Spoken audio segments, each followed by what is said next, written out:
Reciban todos un fraterno y cordial saludo. Mi nombre es Lino Beltrán Castillo. El día de hoy, la primera lectura para la solemnidad de San Pedro y San Pablo Apóstoles nos es presentada desde el libro de los Hechos en el capítulo 12, desde los versículos 1 al 11. Esta lectura presenta elementos importantes que deben ser enmarcados dentro del contexto de la evangelización fuera de Jerusalén.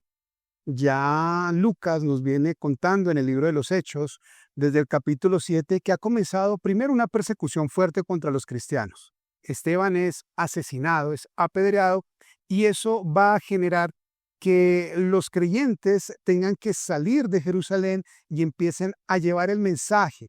¿Por qué? Porque ellos están migrando, están viviendo un éxodo, una diáspora, justamente porque sienten temor de correr la misma suerte que corrió Esteban. Pero lo que genera en el capítulo 7 el asesinato de Esteban es que el evangelio se expanda por toda la región.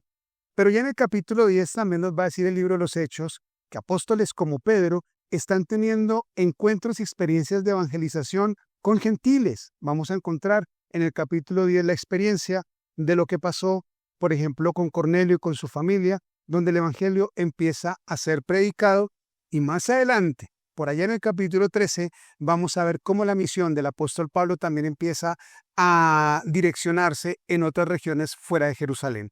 Entonces el capítulo 12 del libro de los Hechos nos está ubicando en un contexto muy especial y específico, que es el contexto de la evangelización fuera de Jerusalén.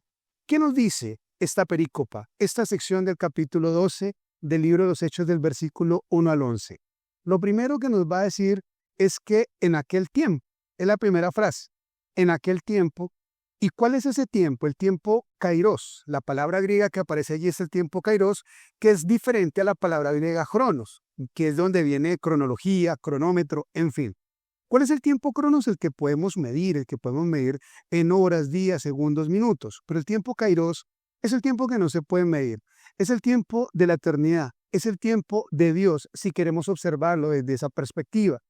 Entonces, Lucas nos está diciendo en Hechos 12:1 que en el tiempo de Dios, ¿en qué tiempo? En el que Dios dispuso que el evangelio empezara a manifestarse por toda la región, Herodes se levanta, los judíos se levantan y comienzan una nueva persecución contra los líderes de las comunidades cristianas. Santiago es asesinado y Pedro es llevado a la cárcel.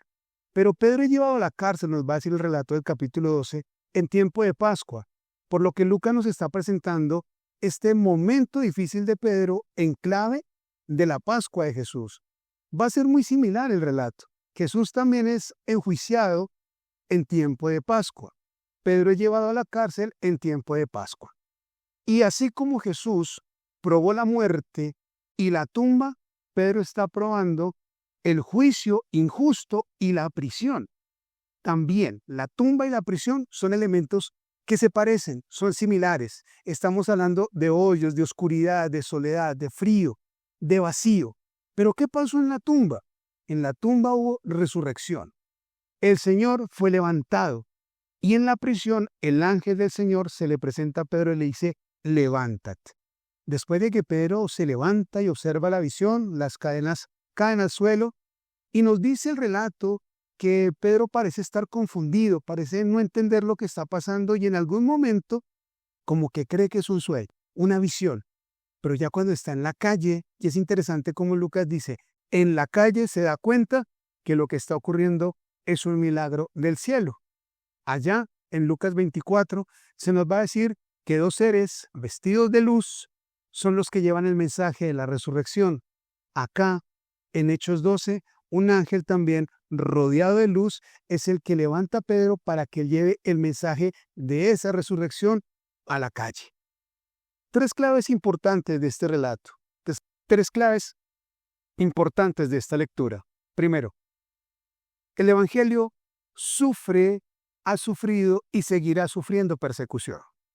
Siempre que el evangelio se extienda, siempre que el evangelio llegue a lugares donde no ha estado presente, o aún en aquellos donde ha estado presente, siempre que llegue va a generar incomodidad a algunos. La persecución es permanente, es constante, no es nueva, hace parte de la historia de la fe.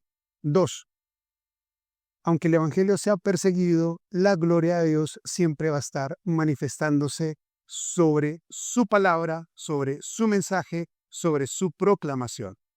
La prisión no logra capturar, encerrar, enmudecer el mensaje del Evangelio como la tumba no fue capaz de capturar, de encerrar y de enmudecer la experiencia del Señor Jesucristo. Así como hubo resurrección en la tumba, así hay libertad en la prisión. ¿Qué quiere decir eso? Que la libertad para predicar el Evangelio es tan real, tan constante y tan permanente como la persecución, pero que la luz siempre va a brillar por encima de las tinieblas. En este caso, la luz del Evangelio siempre va a ser más fuerte que las tinieblas de la persecución. Y la tercera clave, que es donde termina el relato, con Pedro en la calle. El Evangelio está en la calle. El Evangelio no se deja encerrar. Dios no permite que se encierre. Dios no permite que se encapsule. Dios no permite que el Evangelio sea camuflado, metido o escondido en algún lugar. No. Dios llama a los suyos, a su iglesia. Nos llama a nosotros para que desde la calle, desde lo cotidiano, desde el encuentro con la comunidad, ese Evangelio siga siendo enseñado y proclamado. Que la bendición del Señor Dios Padre, Hijo y Espíritu Santo esté con ustedes hoy y siempre. Dios los bendiga.